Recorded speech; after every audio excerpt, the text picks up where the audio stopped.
Friends, I think you will have gathered that it is not really my intention to deliver a formal lecture. It is not our intention to present a scheme of instruction, to give an account of any pattern, of any process, of any philosophy or any system.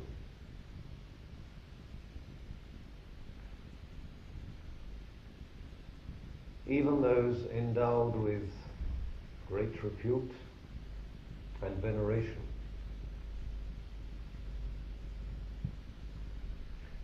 That has its place.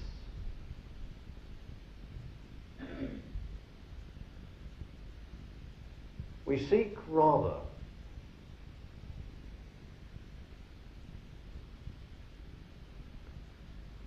in most of our dealings to attempt within our small limits to offer what may not be quite so readily accessible,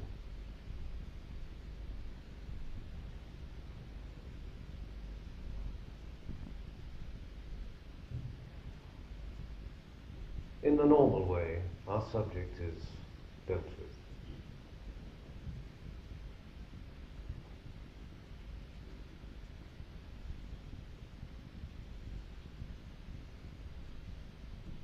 I seek really not to instruct, but to share, as far as one is able. A mutual process of discovery, in which there is not the pedant and the taught.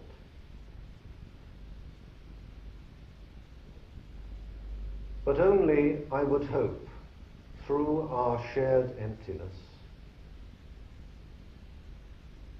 our shared listening, our shared inward motivation,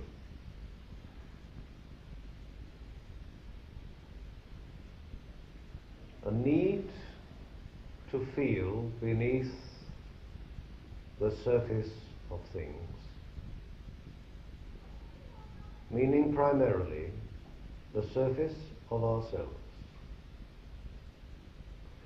So I speak to you only as one who does not know, not as one who knows and you receive, but as one who does not know, as you do not know. Let us set aside our illusions of knowledge. Let us set aside all illusions. Let us set aside all our conditioned responses to words and forms and symbols.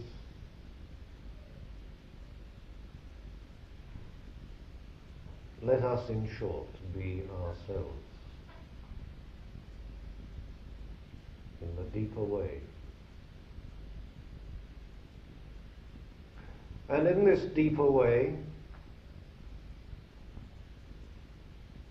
which I hesitate to embark on any description of,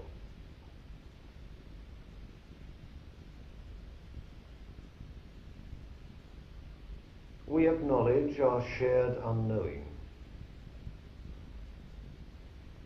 and walk together on an enterprise of discovery.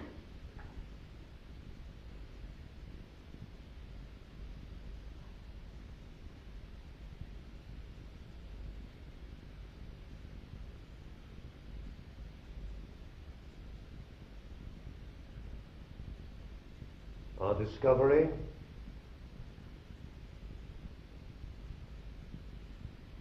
is, of course, of ourselves, of our shared unknowing and our shared finding.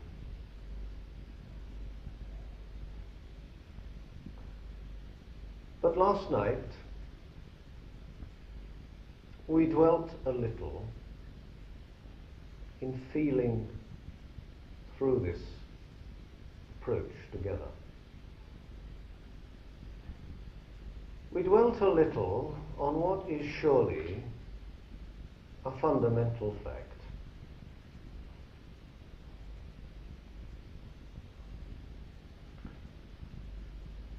That because we are inevitably and inextricably a part of the cosmic process, a part of the one reality, so the truth we find in ourselves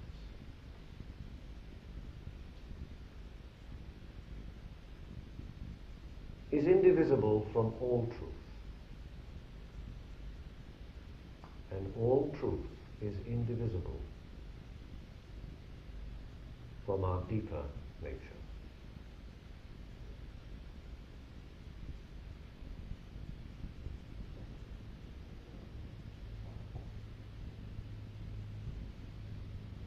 And setting aside conceptions and rationalizations,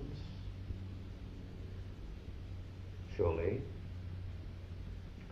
whatever understanding may come, whatever wisdom may be born, whatever truth we may know,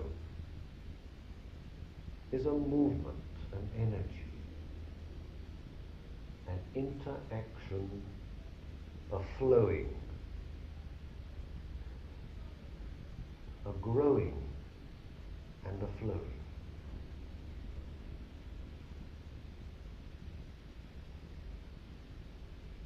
I think it is hardly possible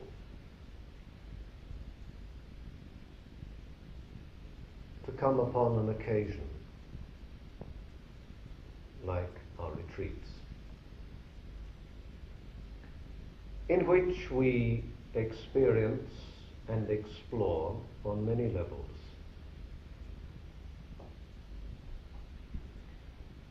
without finding the instinct, the perception awakening in ourselves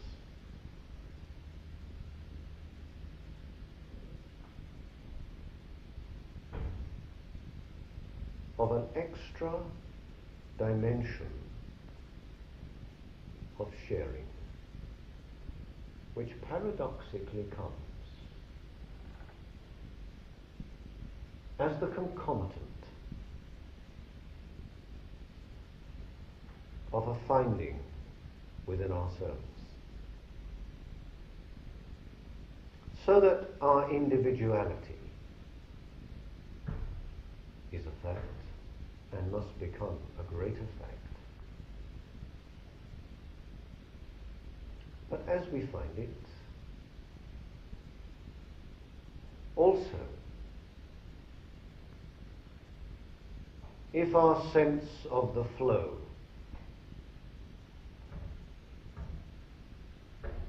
is true, we find one another.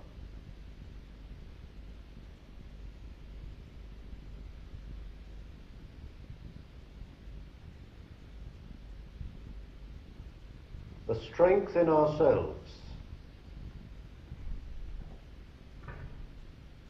discovers its unity with the strength in each other.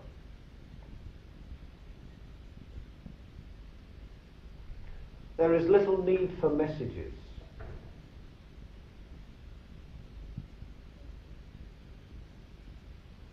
Once we have looked a little beyond the petty registrations of our norm,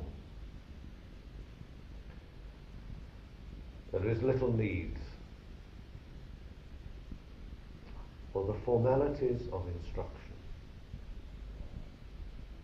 because our shared knowing then becomes a shared growing.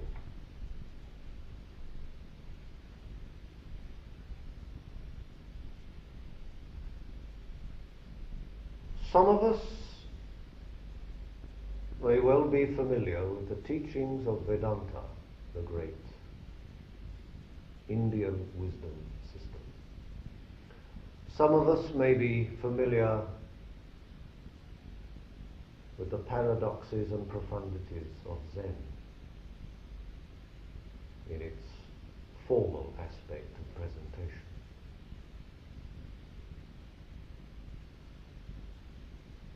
Even these, may I suggest, there are times when it is helpful to set such things aside.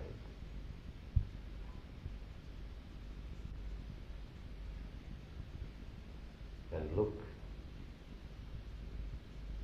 through the words, beyond the symbols,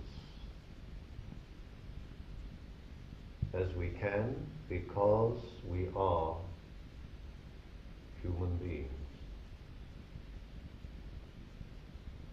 And what fundamentally is true of one is true of all.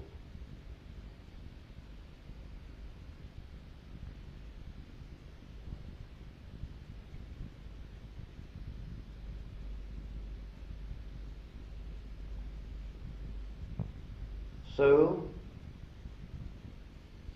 setting aside our glorious Hindu monism and our wonderful Zen glimpses of the unity of no thing,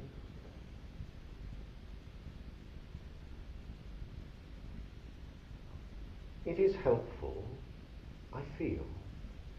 This is only a suggestion.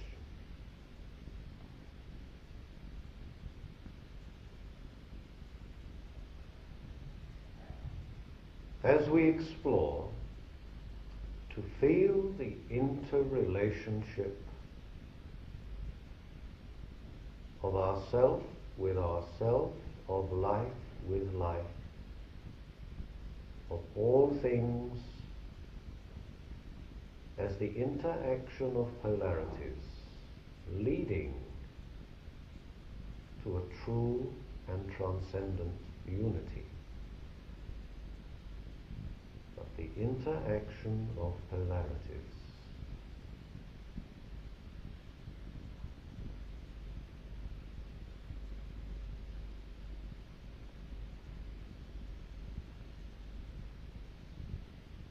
This is a unique, utterly unique moment in human affairs.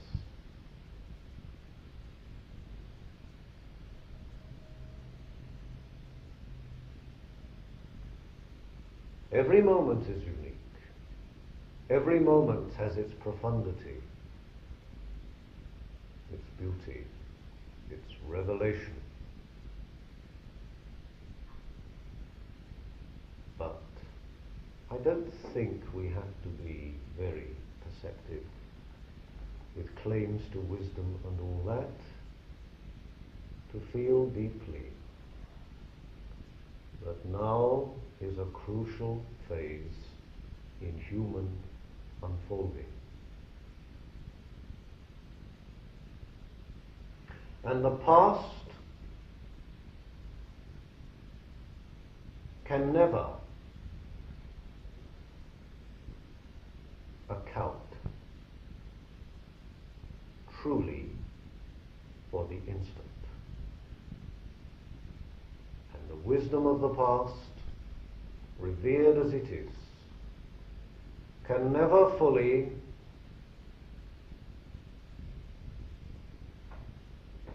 explain or predict the newness of power of now.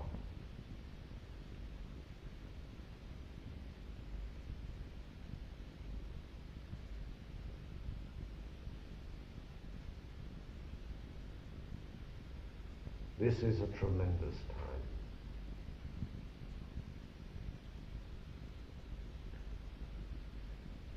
And our responsibility, perhaps, is so unique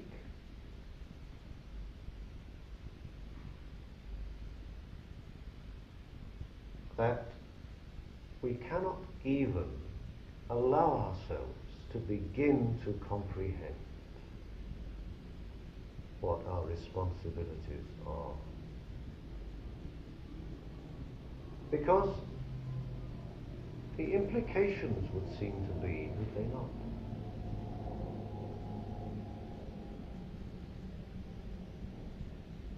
But all men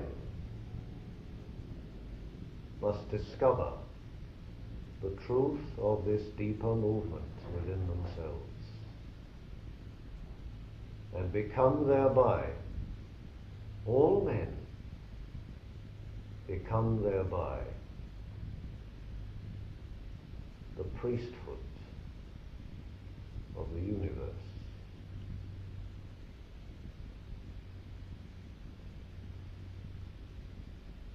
Because in man there is this confluence of divine radiation down into matter,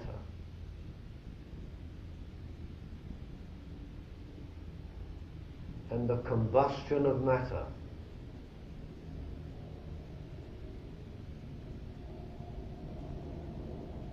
finding release in man and through man, and accomplishing the return to its source.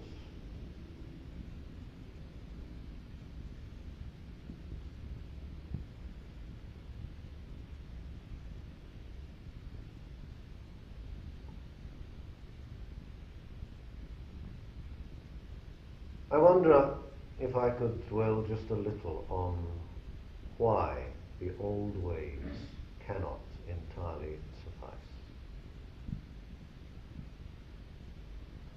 Why this time of discovery must yield up its own unique way, its own yoga. And there is no revered gentleman from the East who will come and tell us what that yoga is. They can only tell us what the past had to say.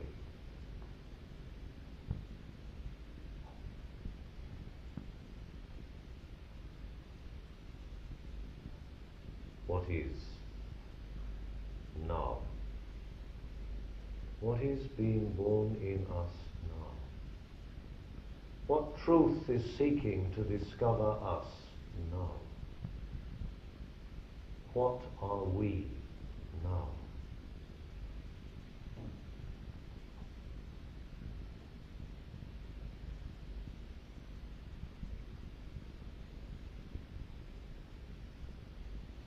There is a strong bias, and rightly so, in the teachings of the East.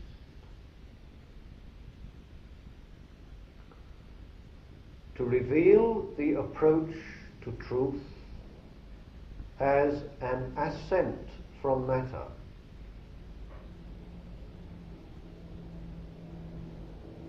away from matter, away from the physical, away from the human denser organism, into the refined freedom of cosmic light.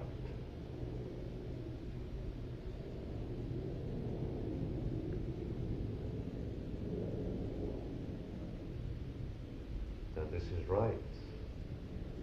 It is true, but it is not the only truth.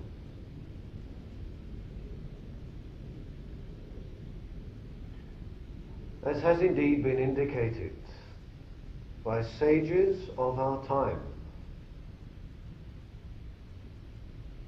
who know the pulse of our time. Sri Aurobindo, for example.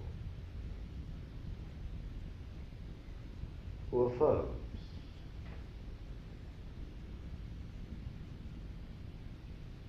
that this cataclysmic time in human affairs is utterly new.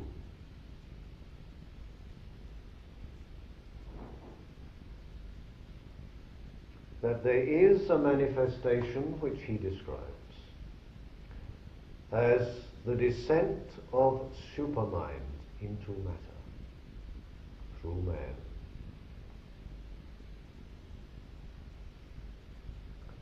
And that man's higher destiny consists not in the ascent to the mountaintop, something deeper and more difficult, allowing the higher principles to be born in us, here and now.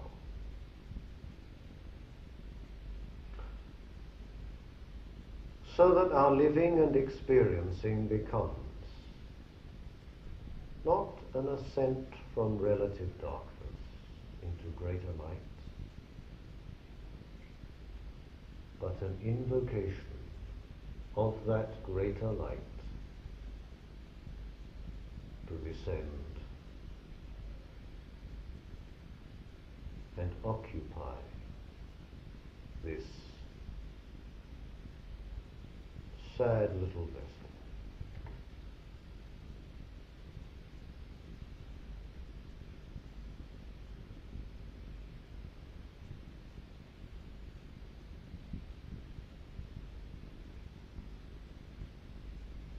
Rebirth, moksha,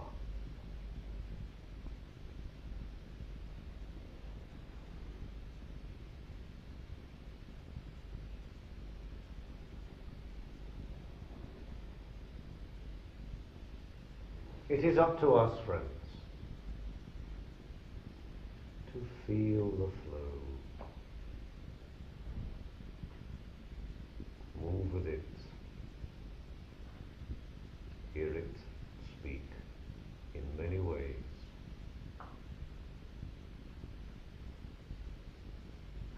Life is the teacher. Life is invoking us. Our responsibility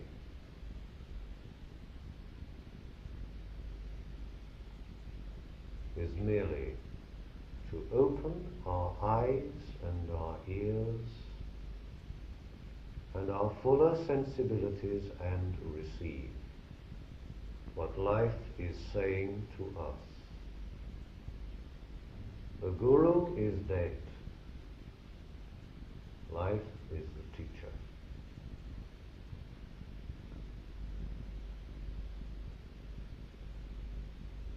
We must stand. Albeit we may fancy totteringly, we must stand on our own feet and walk together, discovering together, sharing. What we do not know,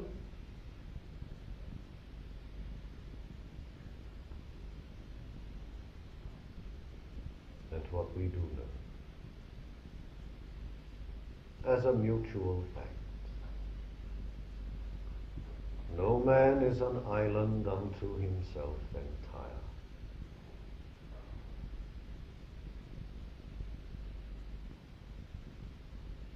If you discover, and my senses are open to it, in some way I discover too.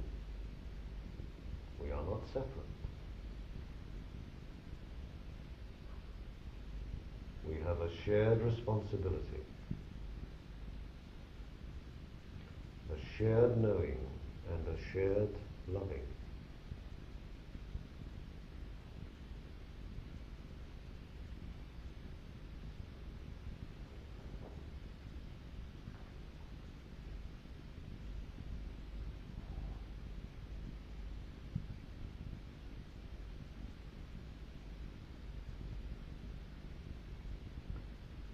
Let us look for a moment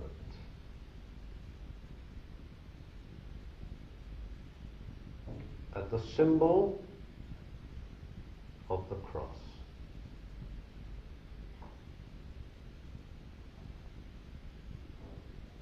Let us look not according to the tenets of any book,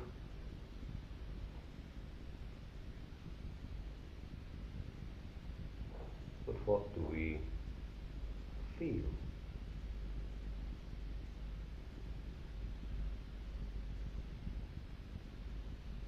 What is happening in our time?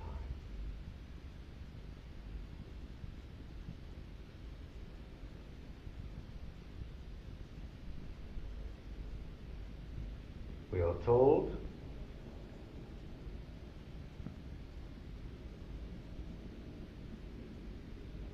that the Son, the incarnating light, sits on the right hand of the Father.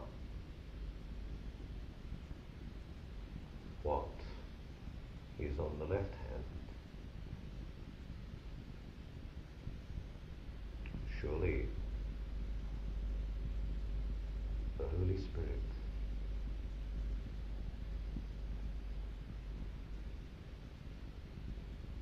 It's interesting to note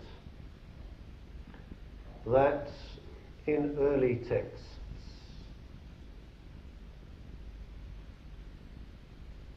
the word for spirit is feminine.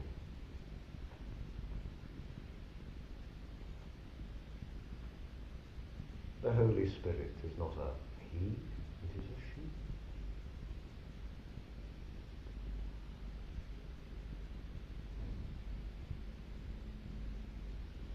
The outgoing, incarnating light is the Shakti.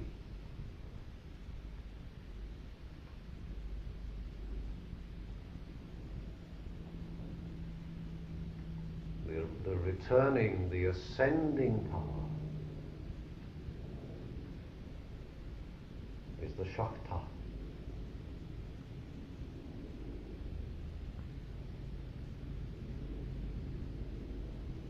We spoke a little last night about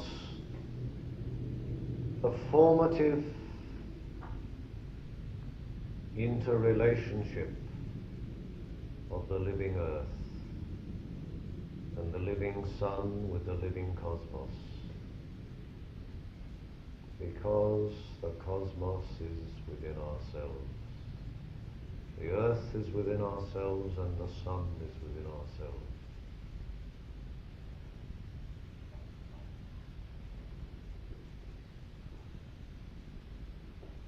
And the light that comes from the sun is not merely a tangible, physical light, but a deeper light, as man has always known.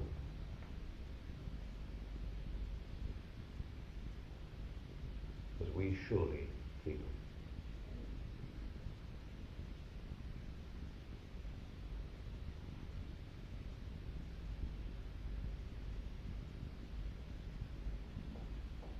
Using the Christian symbolism, which is no more right than any other, but one of convenience,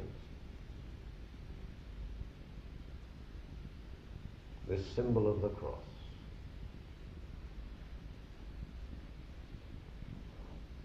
from the right hand of the Father there goes forth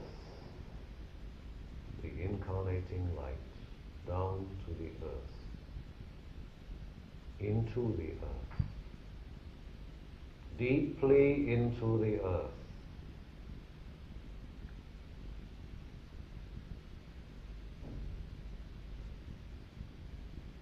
But in nature, ultimately, there is no such thing as a straight line. To go forth presupposes a return. And the same divine power which goes forth furthest recesses of manifest nature, into the densest areas of relative darkness, the same light will find an arc in its returning. The same light will encompass the manifestations of the denser life, and the same light will return, this time to the left hand of the Father.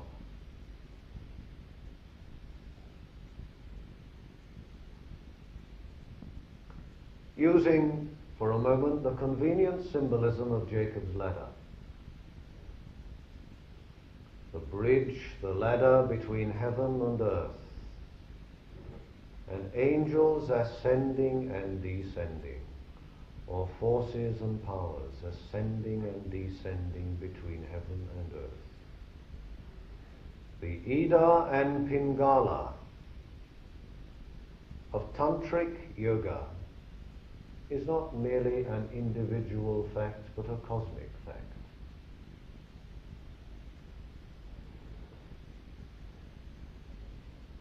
We are the microcosm within the macrocosm.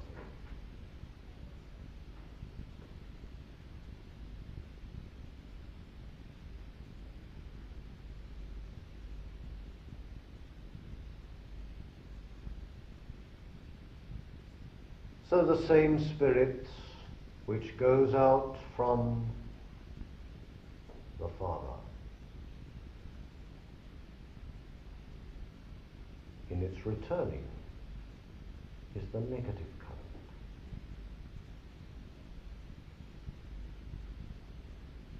So that passive and dynamic are one.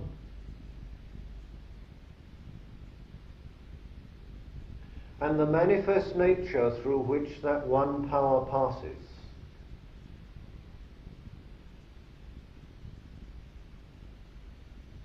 is in part the earth we occupy.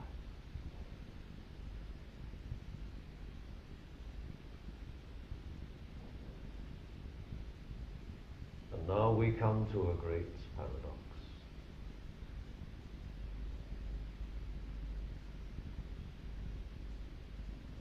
The avatar descends to earth in response to the need, to the yearning of the earth.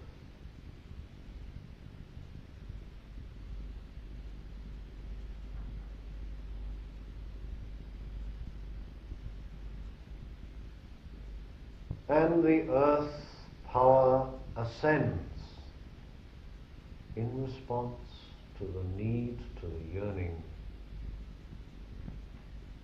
of that supreme fact,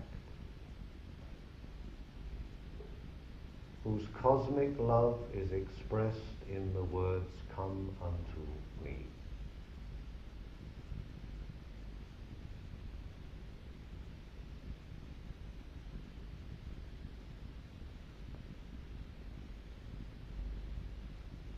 We now come to a difficult little problem.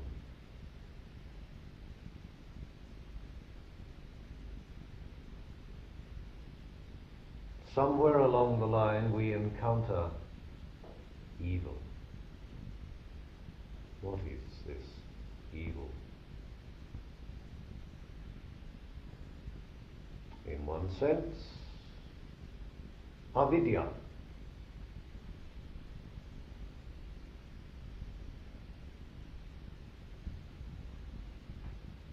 Lack of light,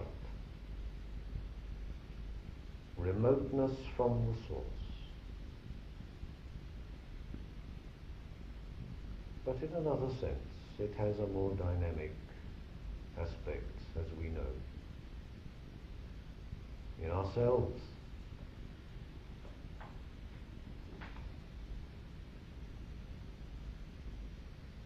The incarnating light which brings us the avatar down to earth, to its regenerate man.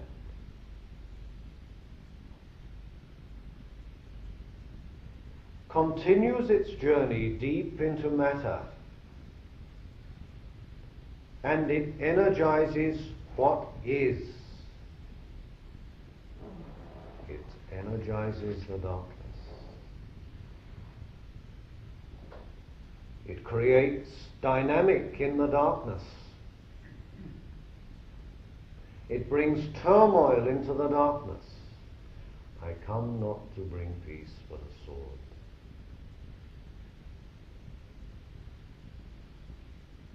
And reaching its furthest point of extension in returning, it is the power of the Holy Spirit innate in all things, seeking for greater fulfillment in higher and higher forms of manifestation.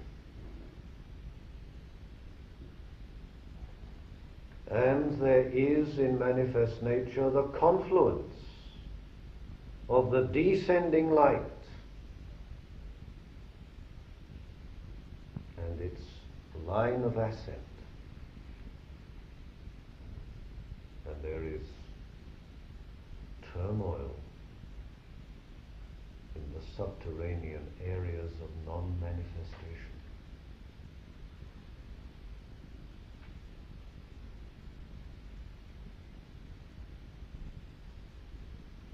And this is a necessary vitality.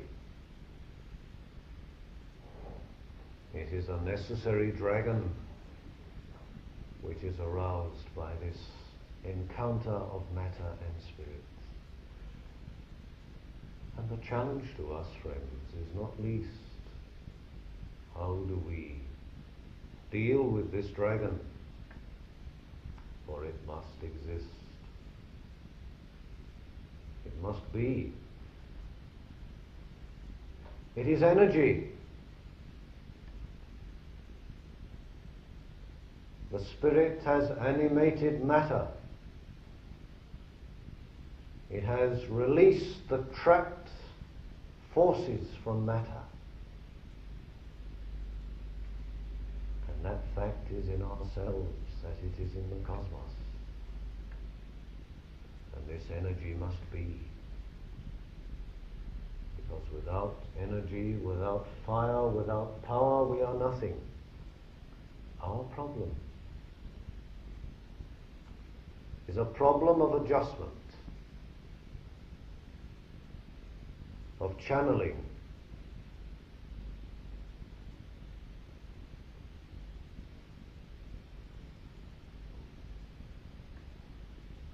of finding the balance between the polarities.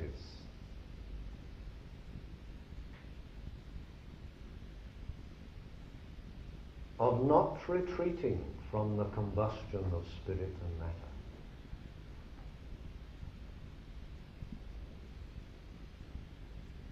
But learning in part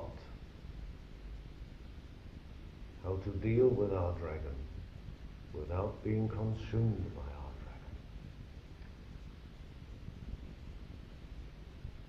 dragon. Learning how to slay our dragon if need be.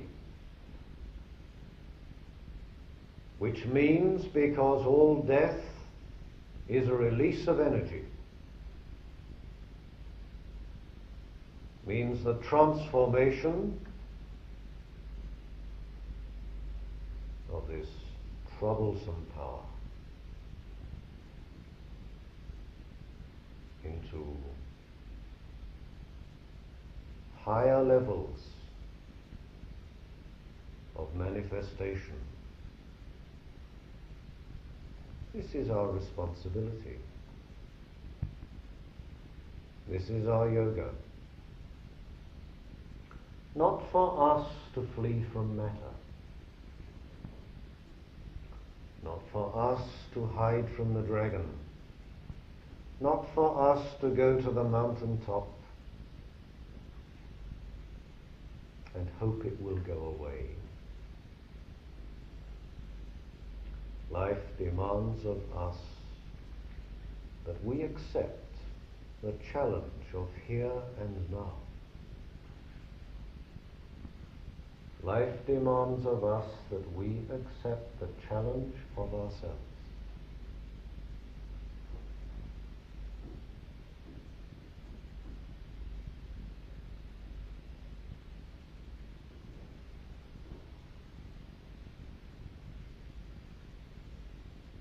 And the yoga,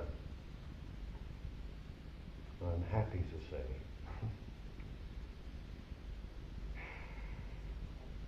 all yoga is not a matter of philosophic elaboration,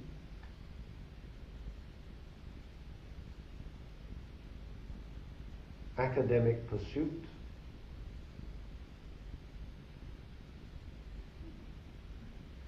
qualifications,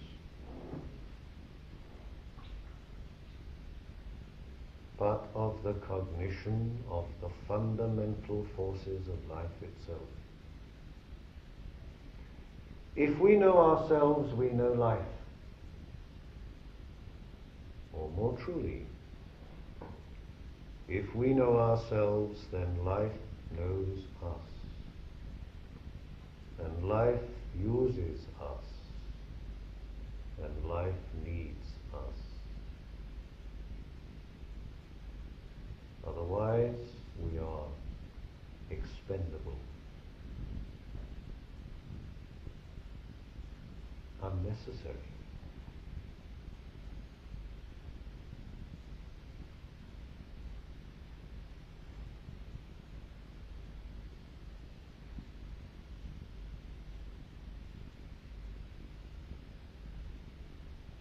I believe we touched slightly last night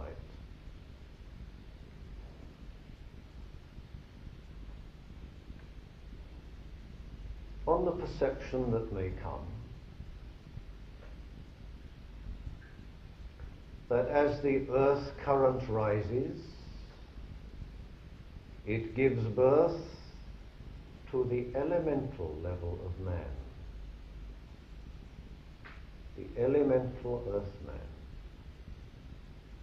And in correspondence, as the spirit descends, it gives birth to buddhi, a higher wisdom, and the organism that develops from that higher wisdom.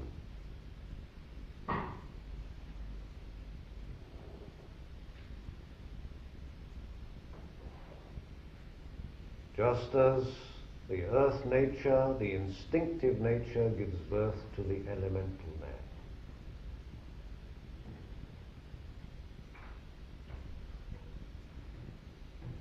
And these two fundamental facts, these, shall we say, these kinks along the line of manifestation,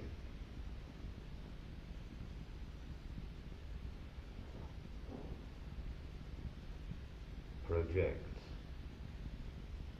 the Jiva Mukta, the individuality.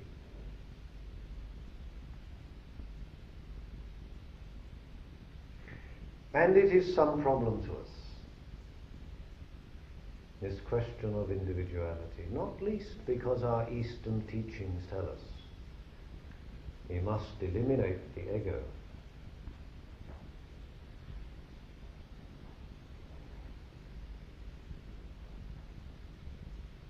What can we discover concerning this?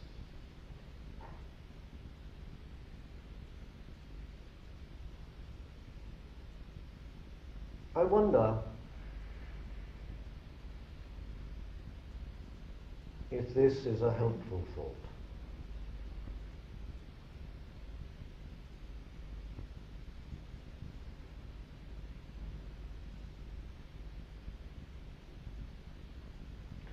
That the energy of ego had to become concrete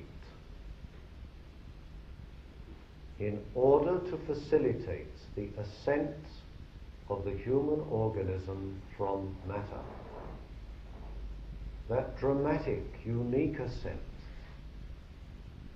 of mankind.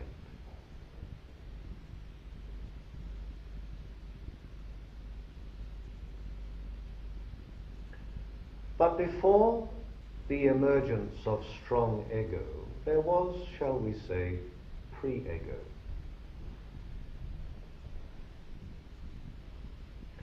And if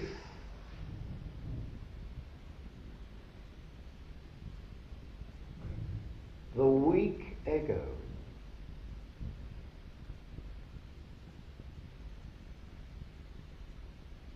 lets loose its hold on matter, the weak ego, it drifts into fusion with the collective unconscious of pre-ego.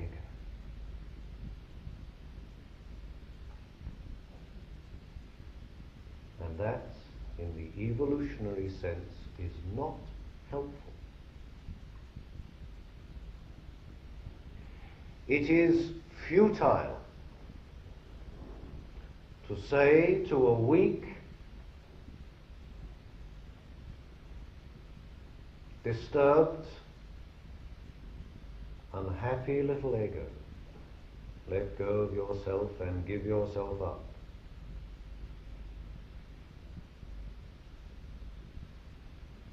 If it becomes weaker,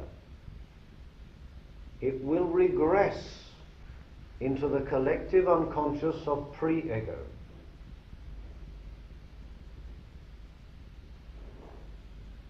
And for us, here and now,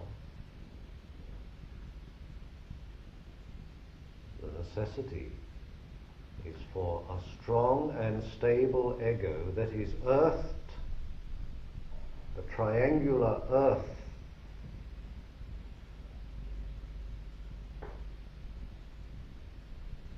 a strong and stable ego to find its roots and feel its course, and then to let go. Individuation must come first. The right balance of mind, body, spirit in the context of here and now. Individuation.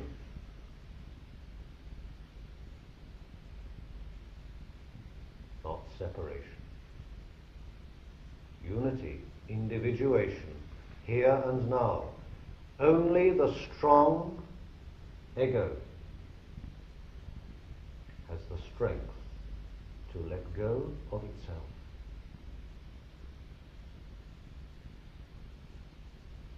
And reach beyond itself into supra-ego.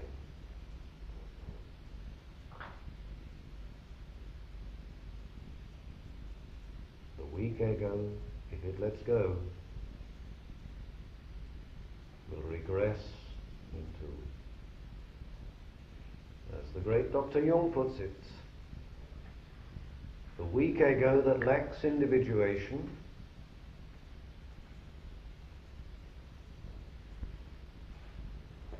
will fall back into the unconscious. And the contents of the unconscious, the fantasies, the pre-ego forces will spill over into the vacuum created by the vacant ego. And that is a disaster. Individuation for us is a necessity. We must find our earth. We must find our heaven. We must feel the flow of the right balance of body, mind, and spirit. Let go.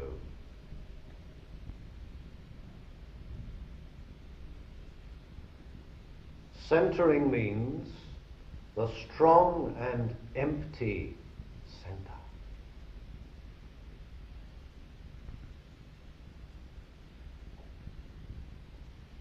Emptiness, certainly. Sunyata, truly. But in our time, only the strong and empty center has the strength to reach beyond itself. And surely this must be our yoga.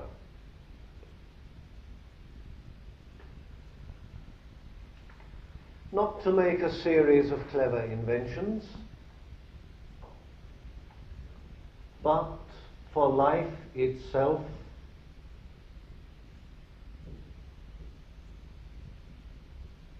to discover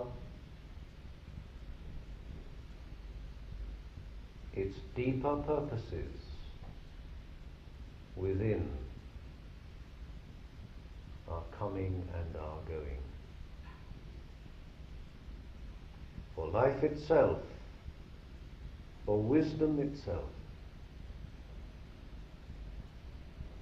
for healing itself, for power itself, to discover us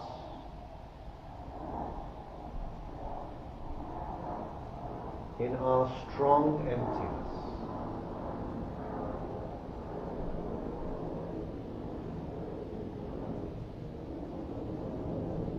May I suggest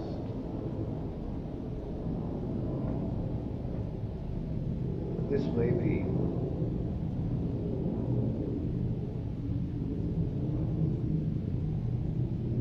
the creative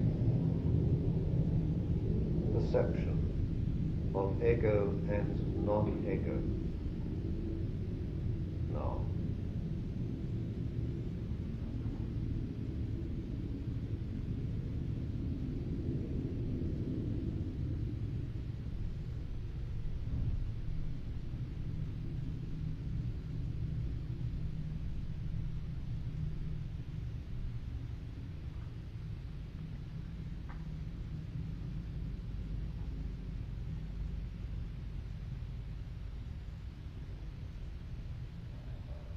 Friends,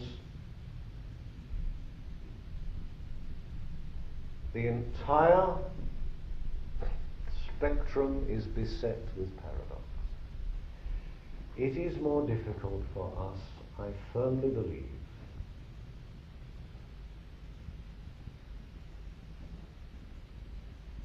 than at any previous phase of human history for the aspirant to truly discover. And yet, it has never been more easy. Because the inbuilt balance of nature is surely, don't we discern this, is surely releasing into our age, into our earth, a new dimension of feeling, perceiving, of knowing, a new accessibility of deeper truths,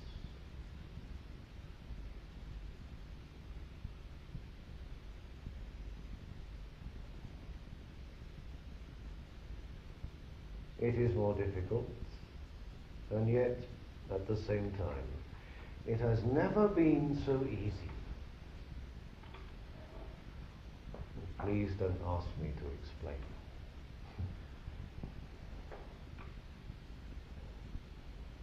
It's only really a matter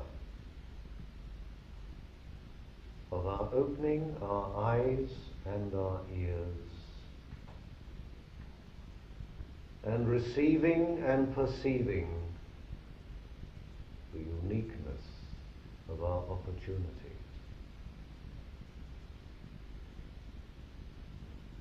Because although there are incredible incredibly destructive forces rising up in our time.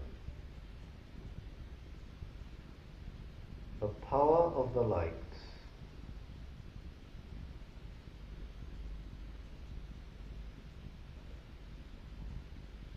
is so engulfing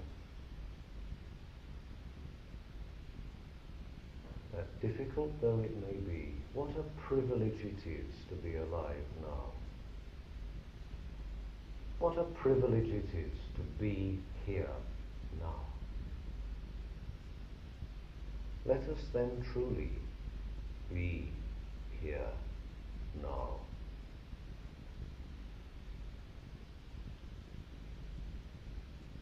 And if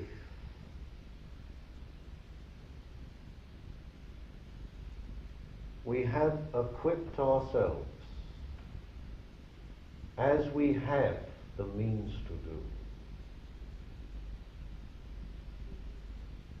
the strength will come. The light will come. The truth will come. And that light, that strength, that truth will not be separate from ourselves,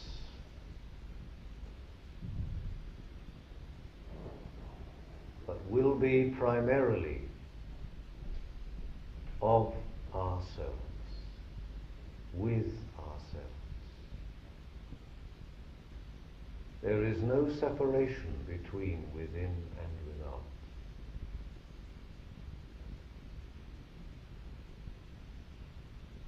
Ramakrishna said,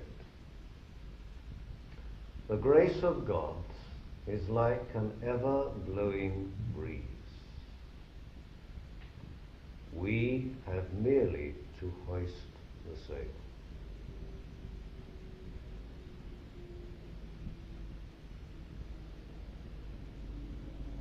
Look up, friends.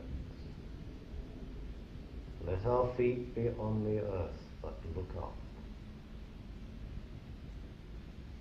See what is. See where we are and who we are, and marvel.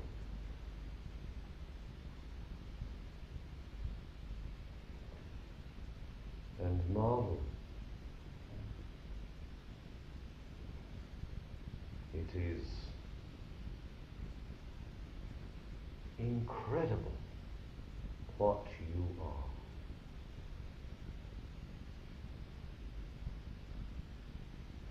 Incredible. Our accustomed identification is a lie. You are a lie. Discover that lie. See beyond that lie.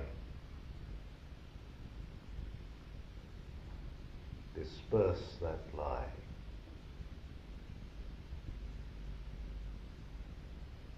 Be ye lamps unto yourselves, said Lord Buddha, 500 years BC, or 600 years. Be ye lamps unto yourselves.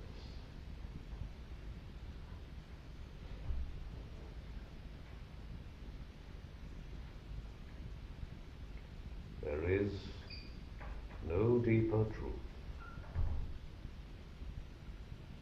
There is no higher way.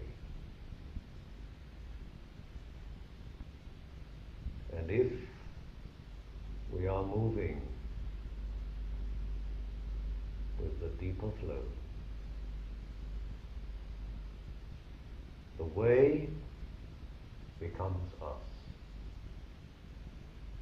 The truth becomes us. A staggering fact that we hardly dare enunciate, but it is so. responsibility is the priesthood of man.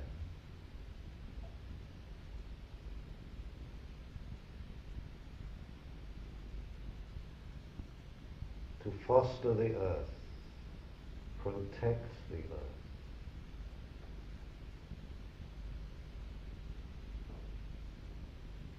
love the earth